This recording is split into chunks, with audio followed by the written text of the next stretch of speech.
Hey guys! Oh, your intro. Go for it. Hey guys! Relax. Welcome to Lunch Attack. Everybody How's relax. everyone doing today?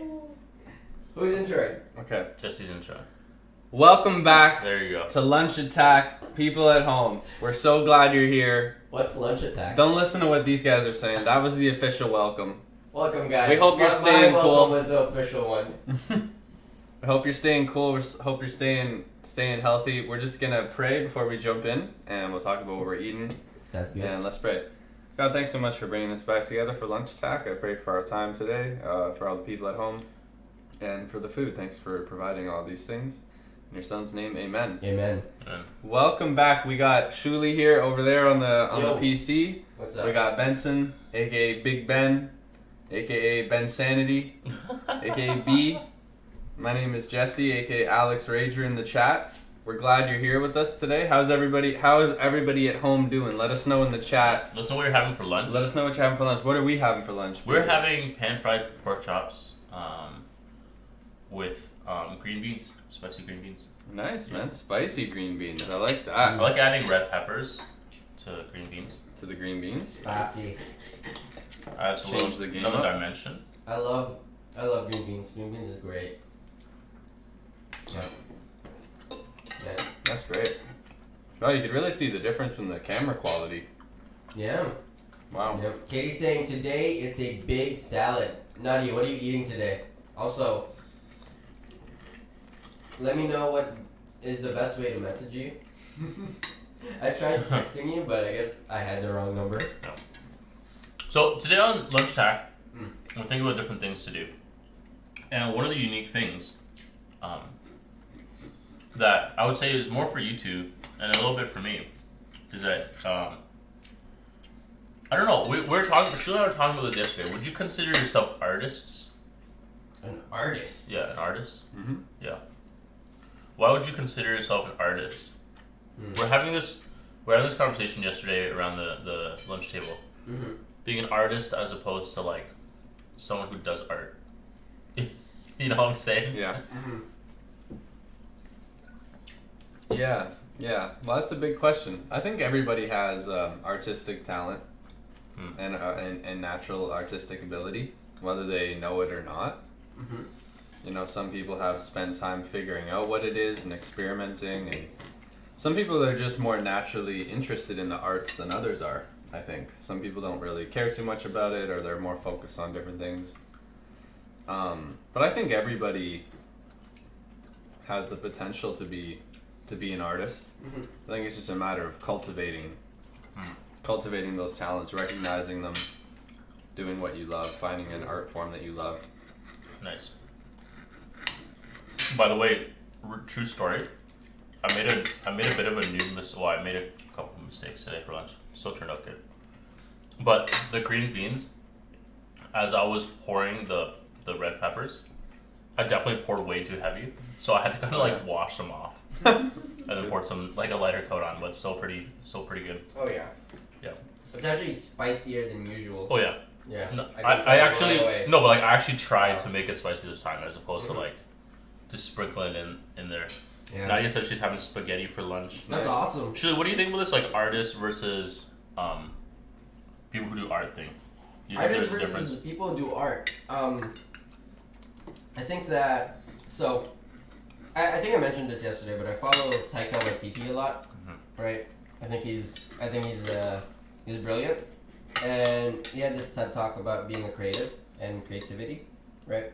One of the things he mentioned is that as a creative, right, he feels like he's a creative. It doesn't even matter what kind of art form he uses to kind of show his viewpoint, but he believes that as a creative, his main purpose is to show others how he views the world, right, through all the different mediums that he uses. Yeah. So I think that's a clear distinction in terms of, you know, your purpose, right? And if you feel as someone who in your art form, that's what you want to do, right? Is to show people and kind of, you know, create this conversation around, you know, what your art is about. right? I think that is what kind of makes you an artist. Yes. So, because I don't know, right now, do you guys feel like it's so easy to just like or dislike something? Like, it's just like, you either like it or you don't. Either it's the best or it's the worst. And it's never like a conversation, right? About like unpacking what makes this thing good or bad.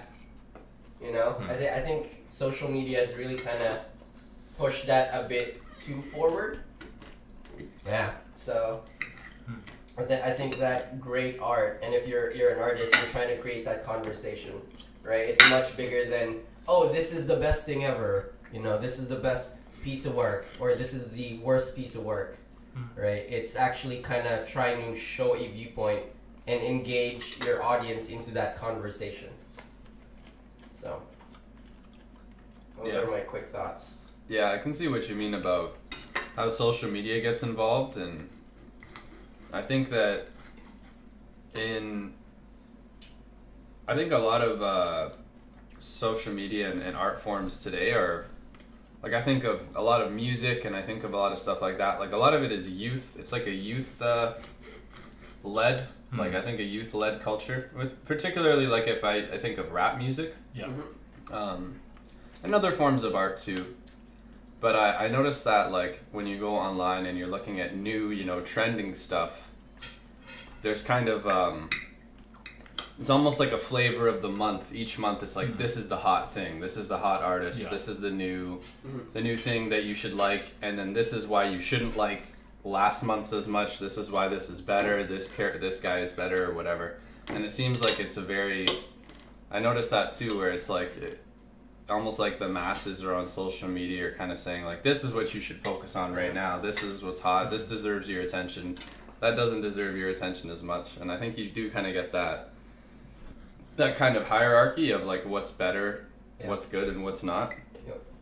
I think that it will, and it's hard because that is the culture that they were kind of, brought up with, right? That's the online culture right there, where the internet, right, especially, is there's always this new thing, and they're always trying to get your attention, right? So you have to present yourself as the best, right? And you can kind of see that too on, even on personal, private social media accounts, right, where you only post the best stuff, yeah, right? You try to create this persona of yourself, and honestly, there's like this idea that the most intimate part of ourselves is the one we don't post online, right?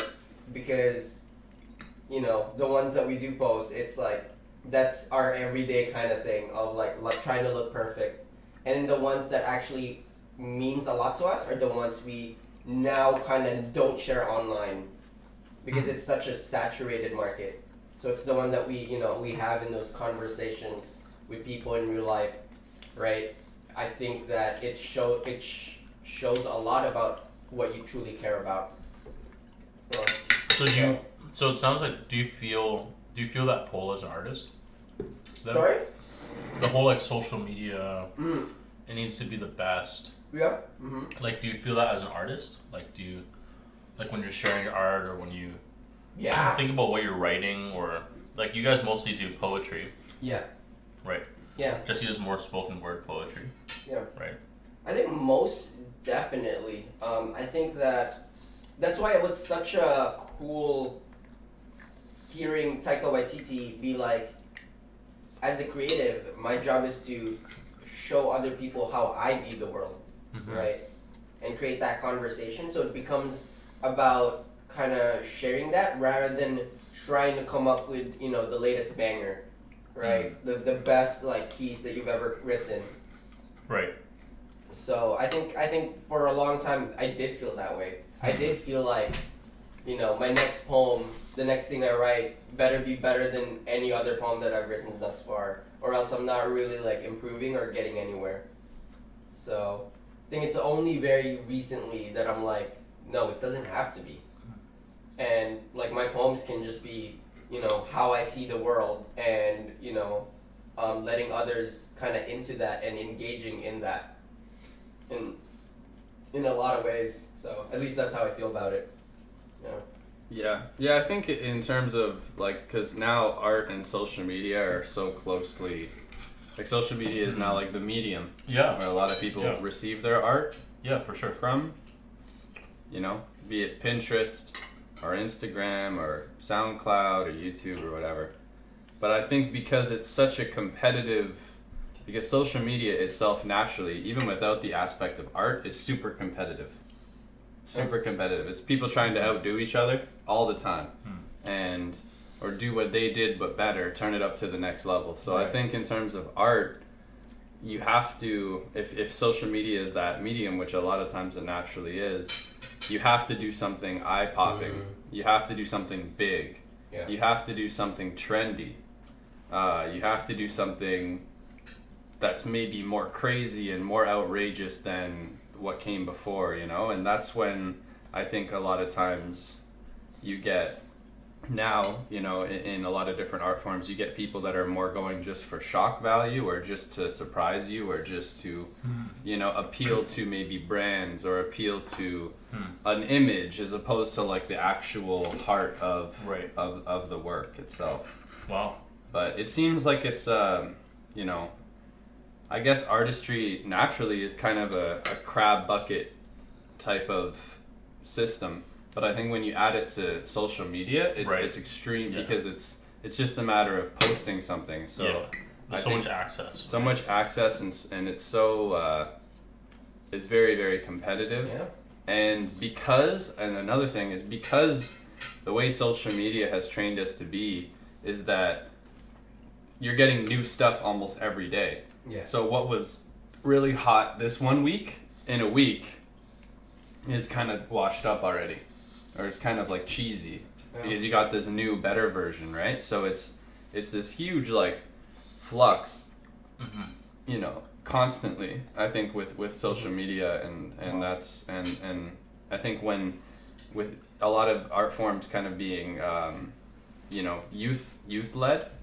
Like it's kind of jumping from this thing. Okay, now we're done with this artist, and now we're on to this guy, and now we're on to this girl, and then and it's constantly changing and shifting and jumping around. It's crazy. I wasn't intending on staying on this topic, but we can maybe dwell here a bit longer because you guys work with youth, encouraging them to do art, right? Explore like their artistic creativity, like talent, things like that. How do you think that like impacts them? Or like someone who's aspiring to be an artist, who's younger. Yeah. Like you're talking about social media and like. Yeah, because we're talking about like how social media is this huge new platform for engagement. Sure. There's so much accessibility, but then also like it could always be like a new thing each week, right? Like I wonder if those pressures affect like young people today, right? Especially those who like grew up with like these mediums, right? Because for us, we're old enough to like remember a time when like social media didn't dominate the world, right? But like for kids who are 15, or like a little bit older, maybe even, right? That's been most of their life, right? Yeah. Yeah, I don't know. I'm curious what you guys think about that. Yeah. I think in the realm of youth, in music and in a lot of stuff, is that I think they identify easier with someone that's closer to their age, and I think that's why like when they find a rap artist or a singer or a new whatever photographer, painter, I think a lot of times they're going to identify with someone that looks like them in the sense of maybe like late teens, early 20s, and I think that sort of becomes the trend.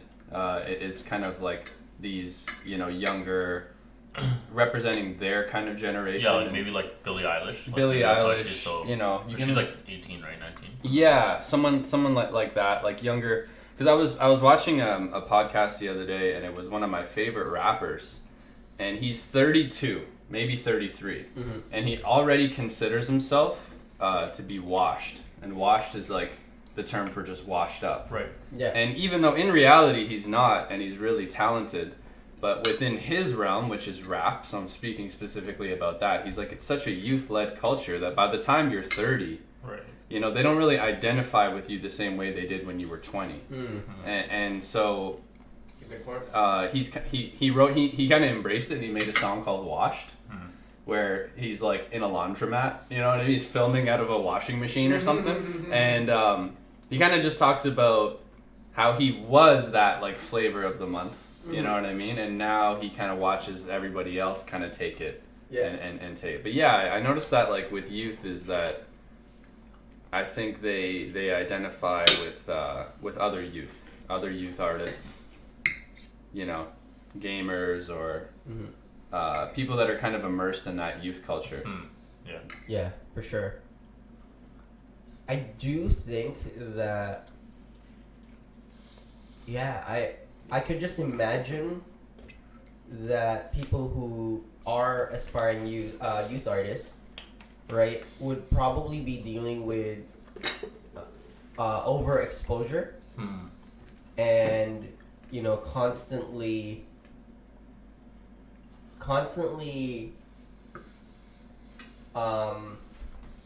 I guess comparing themselves to the best out there.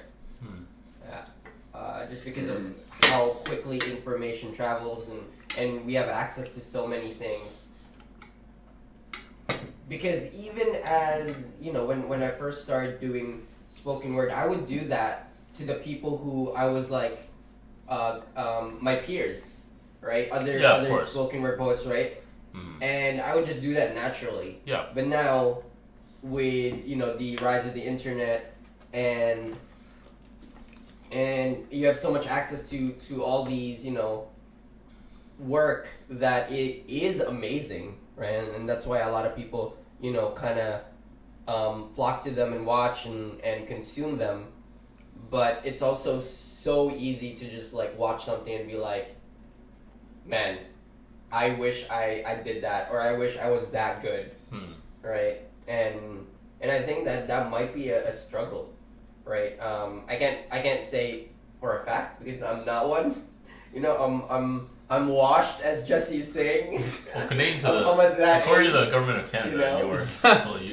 That's true. I'm still a youth, but you know, my time is ticking. I am a ticking time bomb, basically. Right. But no, I do think that that is something that they could be, you know, having to go through. And I think that giving them a space where they can kind of create without, you know, all the distraction and just being able to focus on their work and sharing, you know, how they view the world, right, through this art form is very beneficial because honestly one of the biggest stumbling blocks or wall for creating art is yourself and just thinking you can't do it because someone's done it better. That's a really cool point. Yeah. I think what's really interesting that you kind of brought up that maybe you guys can speak to in terms of like the beginnings of your journey as an artist when you're younger to even now. Surely something that you kind of brought up was maybe you didn't say it in these ways, but this idea of like community, you know, like with your art. In terms of like having, you know, like you said, it's hard to do by yourself. It's hard to be not discouraged, right? It's hard, you know. But tell me a bit about like the community that you maybe like you started with, and how like the importance of that maybe in your journey or how that affects your art. For sure. Katie's saying sounds like you need a different standard of success instead of being the best. Maybe it's did I express myself or something about how I see the world exactly? Yeah, I think that is a better kind of way of like looking at things. Yeah, but it is like I can understand this because, you know, it's something that I go through. Is like it's very hard to think that way, especially when you're creating art because in some ways, right, you feel like it's your baby. Yeah, that it's something that you know put so much time and work into. But yeah, I do think that is how we should be kind of viewing it.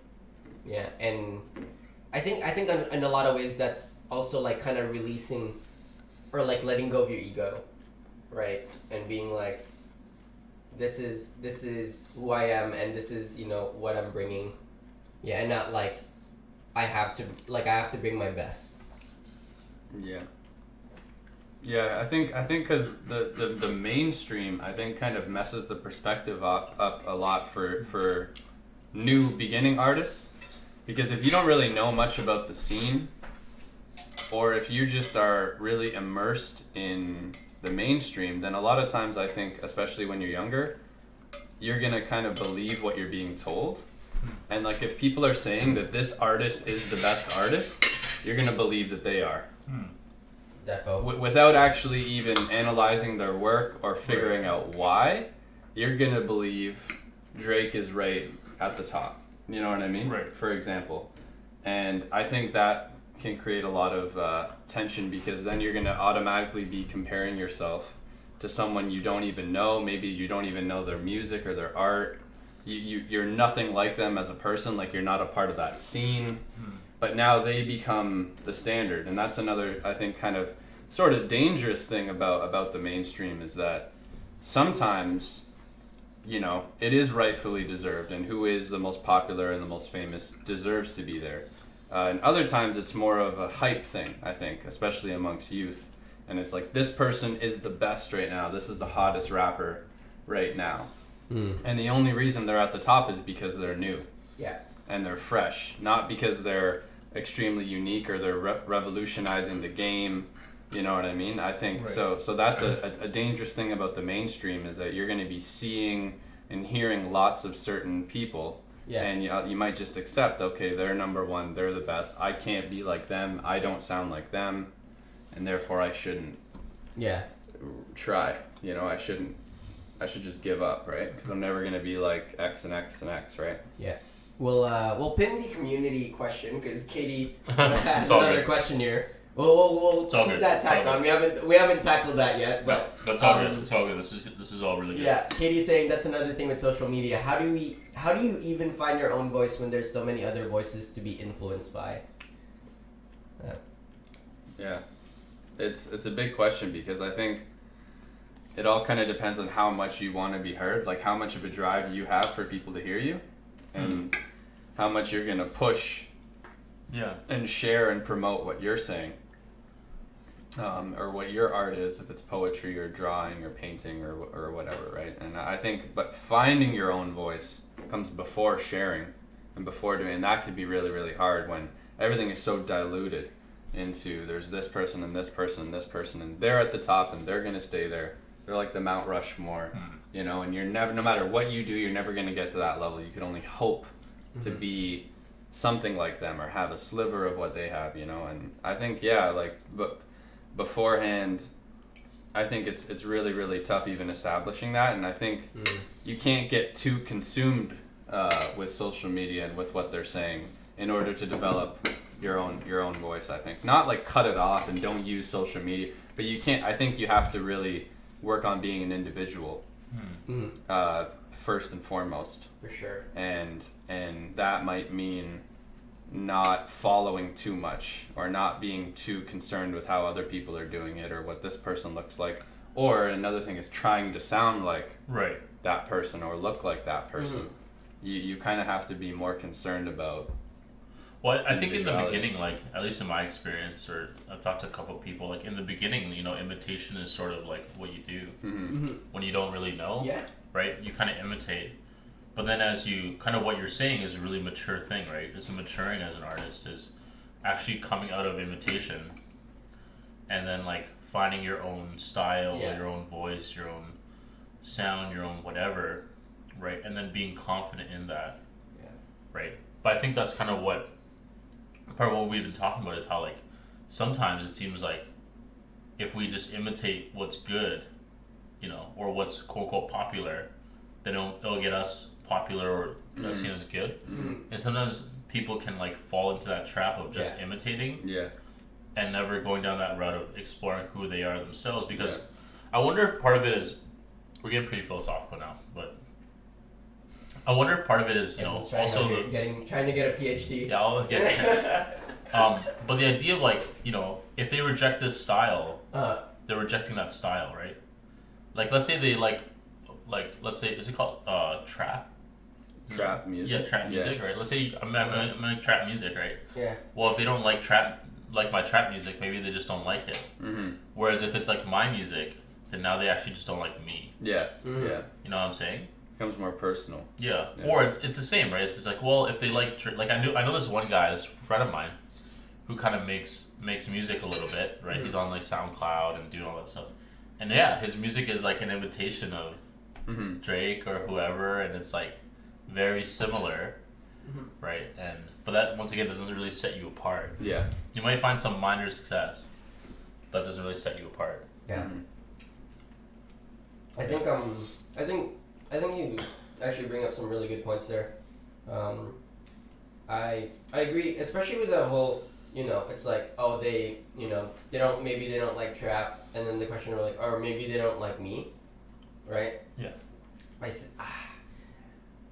I really, again, it's that culture of liking and disliking something, right? And not about, unpacking things and almost engaging with it, Yeah. right? Because when you say something like that, right, it sucks because you do see this, is that, the audience or people who are kind of engaging with the art aren't really engaging with the art. Yeah, they're just like kind of giving their like or dislike, their thumbs up or thumbs down. Yeah. Yeah. Yeah. So I think that is kind of like. By the way, if you like this video, feel free to click the like Yes, button. exactly. Yeah, And subscribe. That's great. Like this video. Let's not unpack if this video is Just good or like not. it. Just like or dislike it. Yeah.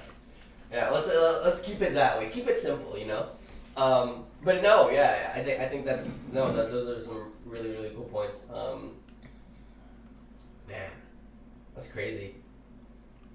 Yeah, I think like part of, I wonder if part of it is, trying to get to a place where your art is as authentically like yours as possible. Yeah. And then I think at that point it's about what's like quote unquote good or not good is actually more about like whether or not you've succeeded in, conveying what you're trying to convey. Yeah. Right.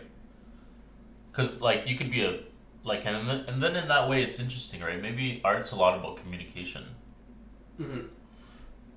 Like Taika Waititi was talking about, like you mentioned about his view of the world. Like, well, you could have a view of the world, but you could communicate it really poorly and no one gets it. Exactly. Right? But like the best mediums of art, like you get it, right? You bring the person who's watching it, reading it, listening to it, seeing it, whatever, like on that journey with you. Yeah.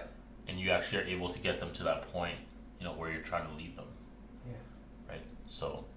I think the cool thing too is, in terms of that communicating that, right? Even communicating that a conversation should be happening around a certain topic, right? I think a really, really cool kind of study on this is This Is America by Childish Gambino, right? Where, everyone did like it, but it created this conversation, right? It's not just like, oh, I like this, and that's that, right? I think that piece of work forces you to kind of deal with issues and conversations that people are almost neglecting, right? So I think that's I think it's a really cool kind of piece of work there, and something that kind of needs to be studied a bit more, I think, because it did do that, right? It kind of broke the mainstream, but also created this conversation that very few things that kind of are on that level, right, has done, right? Yeah. At least like right now. I mean, I think definitely I agree with you. I think that for me, not all art is about, I think it's about sort of, at the root of it, I think that good art communicates well that human experience, which can be that, right? Yeah. So that in This Is America, that experience is that America is this really kind of broken place. Yeah. That doesn't work, and for for us as Canadians watching it, it's like, oh wow, like he's saying some big things about America, right? Yeah. But for people who are like living it, right? Like living it, like I can't even imagine like the impact of that in the conversation, and actually like it did, I think it won like,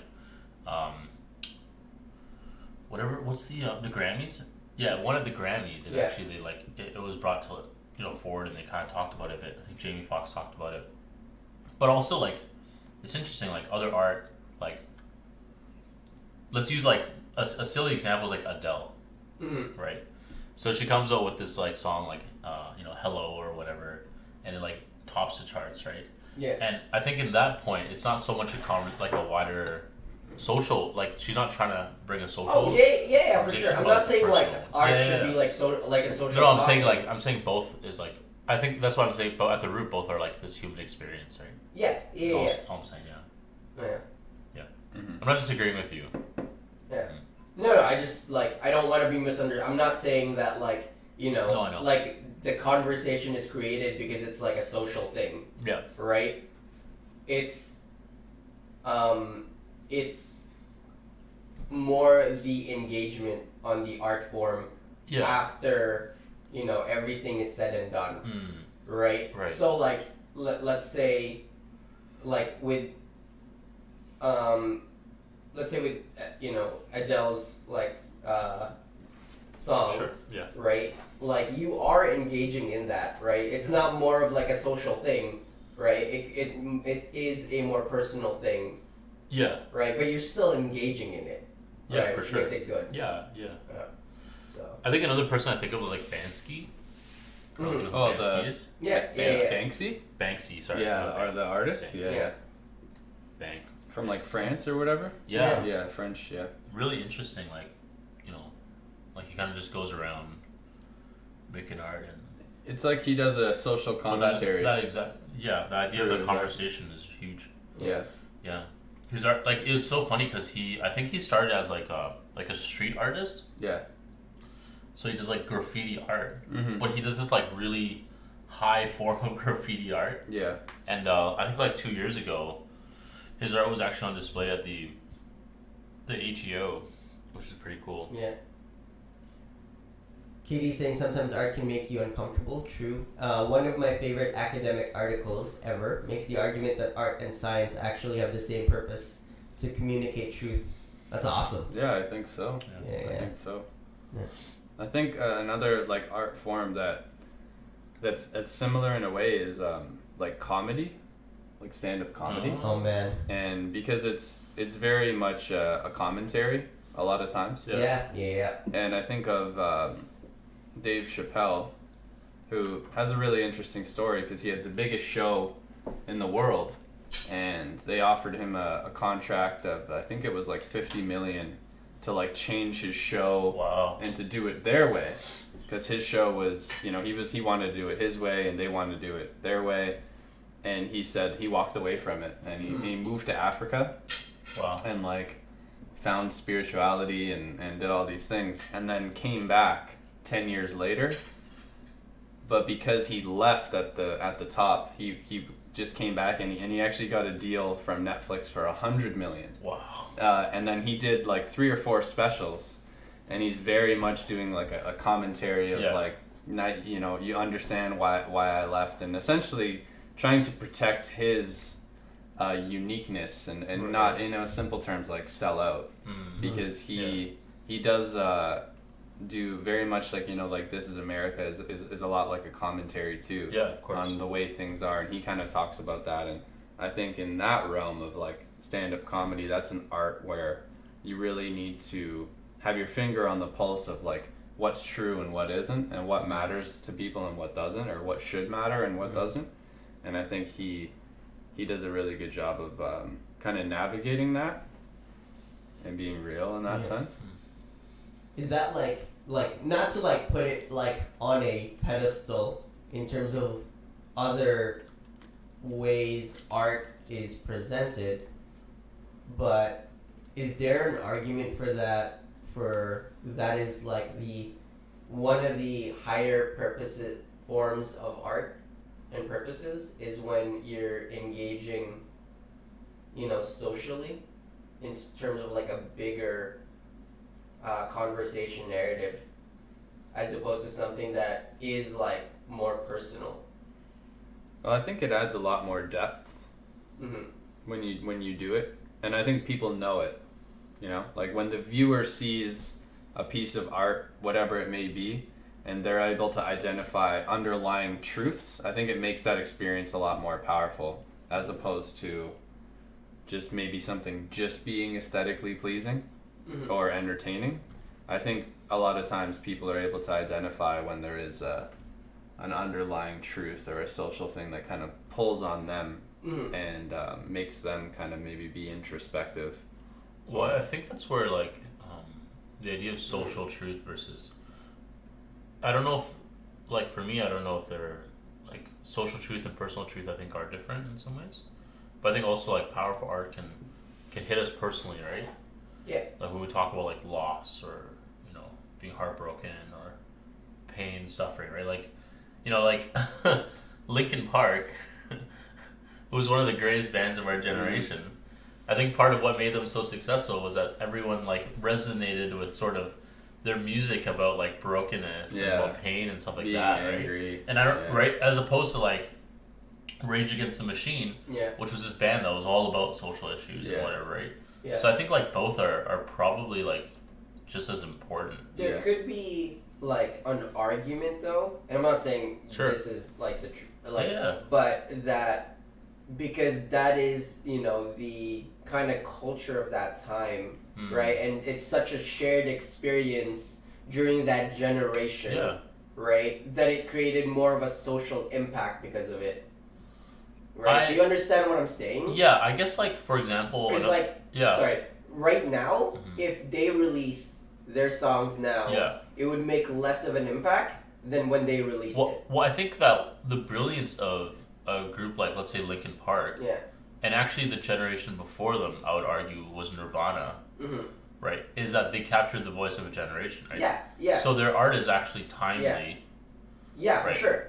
So And- is it like then because then it is kind of like more of a social thing, right? Like rather than like a personal thing. I guess like it could be an unintended or they're simply a reflection of the climate, right? Yeah. But then that is like, you know what I'm saying? Is like yeah. But I mean, like I think in some ways we're all products of our environment. Oh yeah. Right? Oh So definitely. Then is all our sort of social, right? Yeah. I think that's just right. Like maybe Billie Eilish right now is sort of like the voice of her generation. Right? Yeah. Like everyone, all the I think kids kind so. of resonate with her. I think that might be Right. yeah. So, but that's the thing, right? Is like it's at least for me, it sounds like it's less and less personal and more about what is that greater shared experience, right? Because it could be a personal thing, but if it's a shared experience, for example, the COVID-19 poetry video, the what's tomfoolery guy.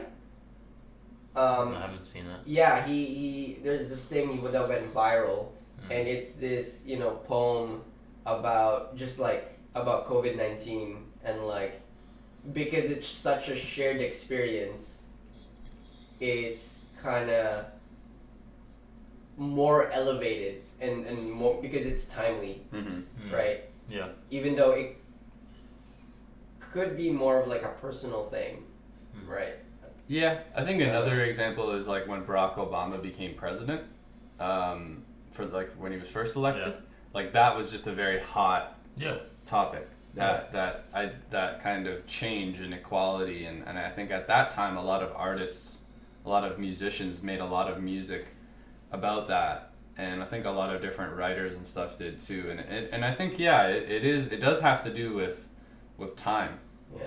The reason it got so big is because it happened at this particular time. Right.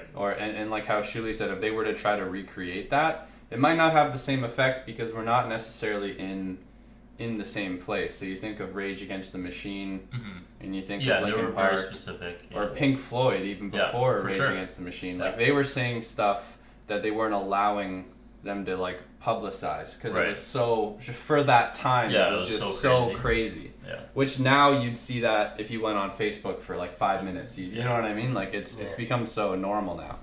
But I think when things are new and fresh and maybe offering a perspective that's never been seen before or talking about something that's never happened before, I think time is a big thing too, because maybe something you come up with now wouldn't blow up like it did like it would have 10 years ago, or in 10 years when a chain of events happens to kind of elicit that response. Yeah. My I think now my shift is going towards like, then what makes the Mona Lisa so timeless? Right? Having had this conversation, what makes the Mona Lisa? Or like you reference like Starry Night, or like yeah, exactly. Right. Yeah, but I feel like because Mona Lisa sounds like a very personal painting. Yeah. Right. So, but what makes it so timeless? You know, is it? Well, I think that like the idea of like the timeliness of art, right? I think in some ways like artists are trying to encapsulate emotion or experience, right? Yeah. So, with let's say this COVID poem, like people resonate with it because he's captured the moment, or he's captured the experience and the emotions of this pandemic. But at the same time, I wonder if like there's art that continues to be relevant and continues to be beautiful and continues to be amazing, because what they're capturing, is greater than like the time that they're in. Mm-hmm. You know what I mean? Yeah. What they're capturing, like let's say something aesthetically pleasing, right? Like we've seen trends, right? Especially in like fashion and stuff, or even like in art, like that, trend. Like I started watching The Last Dance, and like it's so funny seeing their suits and stuff because they make so much money, and now it's like you make so much money and you're wearing like, these mismatched crazy ties, whatever. But back then it was probably really cool, right? Like, so I think there's arts that like follow trends, kind of like you guys are saying, or like are encapsulating a moment. But then there's art that like encapsulates sort of like whether it be human experience or some form of beauty that just transcends time and space, right? That like people just resonate with regardless. Yeah. So what is that in particular to the Mona Lisa? The Mona Lisa? Yeah. I think like that's like. I think that's part of the reason the Mona Lisa is so highly touted is like you have this like woman who arguably is not even like whatever standard you have of like drop dead gorgeous or whatever beauty, right? Like, but she's just there, and then there's the Mona Lisa is a beauty. It's not like a jarring thing either, right? Like the Mona Lisa is not like this jarring. It's not like the Sistine Chapel, right? When you see the Sistine Chapel, it's just this like overwhelming, for sure, sublime thing. But the Mona Lisa is just like this like simple woman like sitting there, kind of with a smile. It's kind of weird, right? It's like this little smirk, this little derpy smirk, little derpy, the derpiness of the times. It's like a meme. Yeah. But it's Fun fact: the Mona Lisa is actually just a meme. Memes or like another thing that's really interesting is like Katie and I have been going to the AGO, right? And one of the things we like to look at is the Group of Seven, and the Group of Seven is these painters who are like all Canadians. Yeah. And what's interesting about them is they painted like Canadian landscapes, and when I went, what was beautiful about it and amazing is that these people encapsulated like Canada, right? Like whether it be the wilderness or like people working or things like that, and like it was like, oh, like I resonate with this because this is Canada, right? And it's like they painted like many decades ago, but even me as like a first generation Asian Canadian, I'm still like, oh, this is Canada, right? And that's sort of the experience that I have, right? For sure. So, man, it's so cool because we haven't even unpacked like talking about the technicality of creating art, right? We're talking about like just the message, But when you're looking at a piece of art, right? There's like, you know, the technique, the skills, right? The just all the things that go into it, right? It's not just like, here's my message. It's a curated version of that message or that viewpoint, right? In a way that's very deliberately done. Yeah. So, just that's so interesting. Well, I think that's where, like, for me, that is like about, like, for me, it comes down to communication. Yeah. Or like the technique, I think, is actually like the way to communicate. Yeah. Like, for example, I could draw a stick figure, right, and be like, oh, I'm trying to convey everything the Mona Lisa is trying to convey. Yeah. But it probably won't convey it because it's just a stick person. I don't know, man. How good is that stick figure? It's pretty bad. It's a pretty bad stick person. Does it have a smirk? If you see me on Scriblio, you know, or like... oh, I've seen you in Scriblio, bro. Yeah. It's, you know, my Sky Dome was not... Hannah got it. That's all I care about. There we go. Yeah. See, if an artist gets if the visual artist gets it... if a visual artist gets that's all it... that matters. That's all that matters. Exactly. See? The potential is there. Yeah, I think looking at in the context to answer the question of why something becomes timeless, I think the context of like when it was created at the time, why was it such a big deal? Mm-hmm. Why was it such a big deal back then? You know, so you think of Van Gogh or Mona Lisa, you think there's a style that wasn't really done before. There's a style that was very... Picasso was the same thing. Very much pioneered and revolutionized that. And you think of the same thing in music too, you know, like you have kind of revolutionary, or even in movies, right? Like you think of Titanic or Avatar, right? Pretty groundbreaking, like for the time, and that's why it's such a big deal, because I think Titanic in a lot of ways people would say is timeless up until this point. I think it's still something that like that's one of those movies that. And I think a part of being timeless is also being ahead of your time when it was created. So that it's going to be a while before it's surpassed, just in general knowledge, like because it was so ahead of its time when it was created that it's, you know, it's still very relevant. Relevant. That's a relevant elephant. It's irrelevant. It's still very relevant in the future. Yeah. Katie says maybe some experiences are relevant only to the times, but there's also parts of the human experience that are timeless. Yeah. I think also masterpieces like just like generally aren't surpassed, in my opinion. Like there's no like better, like there could be better movies based off your opinion, but there's no like better Titanic. You know what I mean? Well, have you seen Titanic 2? No. They all died. They thaw out Jack. He becomes Captain America. No, he becomes a Winter Soldier. Never mind. Yeah, but like the Mona Lisa, right? Like there's no like. Have you seen your stick figure? Other. I have. It's not. As I surpassed the Mona Lisa. Yeah, like there's no other sort of thing like it, right? You know. Like, you could even copy it or imitate it, but there's nothing like it. Yeah. One of the legendary for the Mona Lisa's fame is her mischievous smile. Leonardo painted the Mona Lisa in such a way that the eyes of the Mona Lisa fall into the center of the vision of the user, while the lips fall into the peripheral vision. I've heard that, like, her eyes just seem to follow you wherever you go. Yeah. I've never been to the Louvre. It's great. Louvre. Yeah, I think of like The Wizard of Oz. Yeah. Like as a movie. Yeah. Was like so ahead of its time for when it was made. Yeah.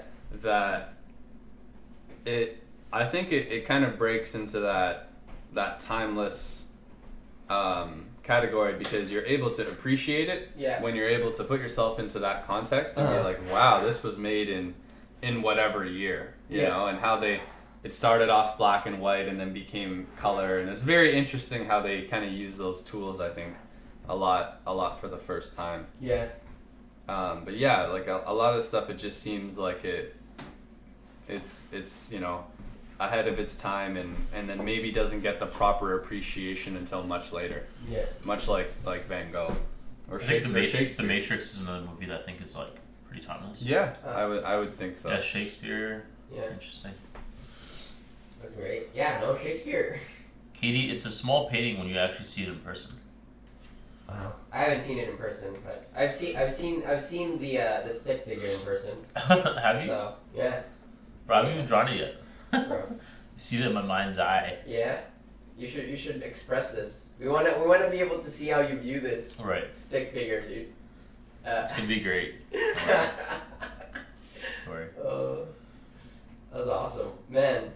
I think You guys really should just start our podcast. yeah. 'Cause We haven't talked about nothing I we wanna haven't- talk we about haven't today. tackled community. We stopped. Here, I And, was like- gonna talk about your journey as artists.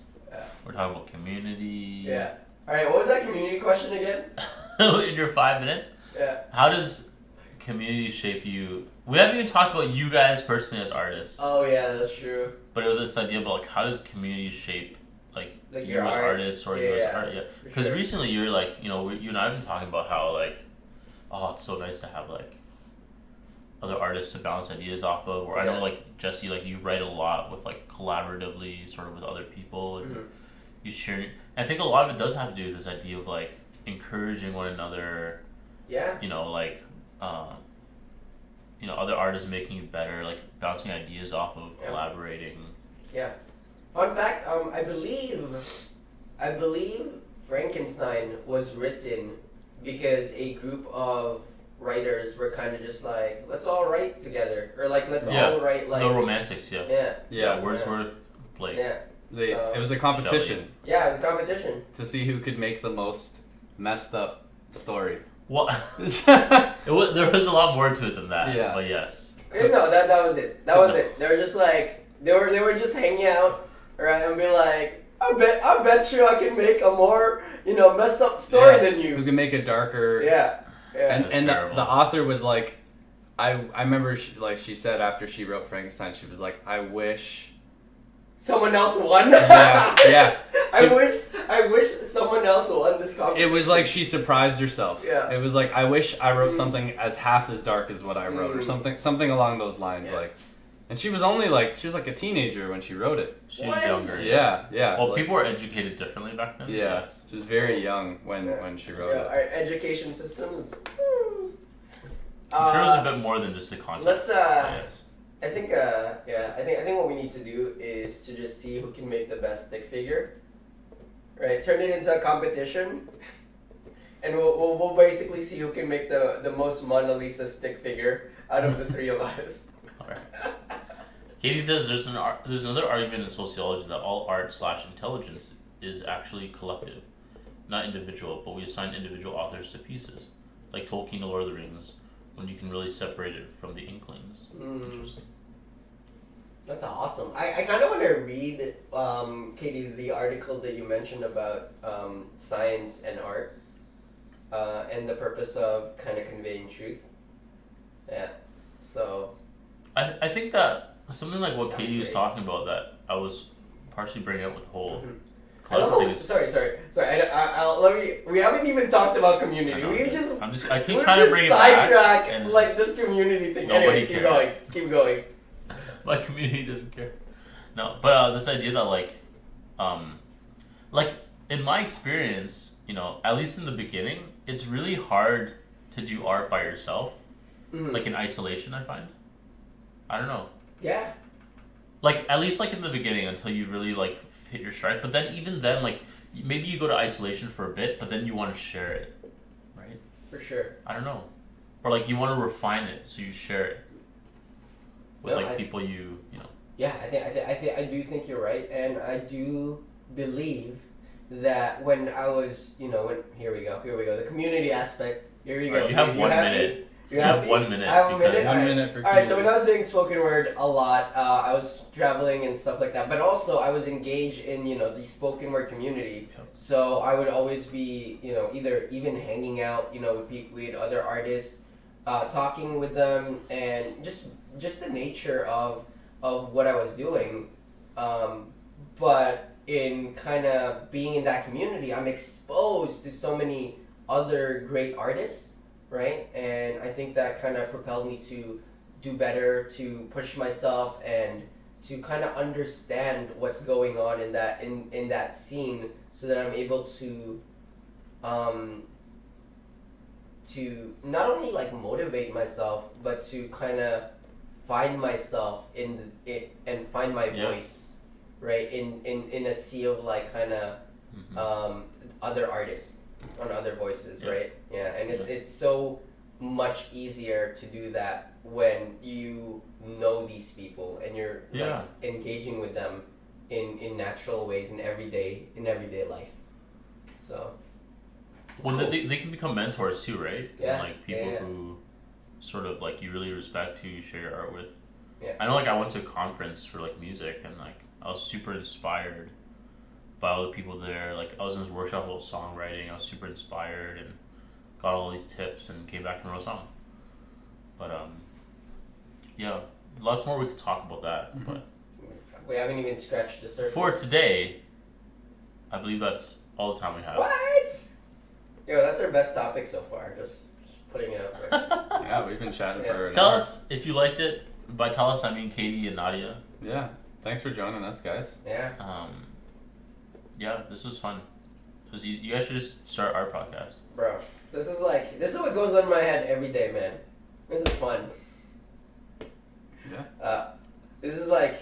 As we've been saying, Shuli, quote, it's not about you. It's about me. It's not about you. Bro, it's about me, bro. Yeah. It's not about you. Yeah, thanks so much. We do have, we moved Worship Wednesday to today. So Worship Wednesday will have it at 4 o'clock today. If you want to hang out with us then. Until then, we'll see you next time. We hope you have a great day. We love you guys. And stay cool. Yeah, all right.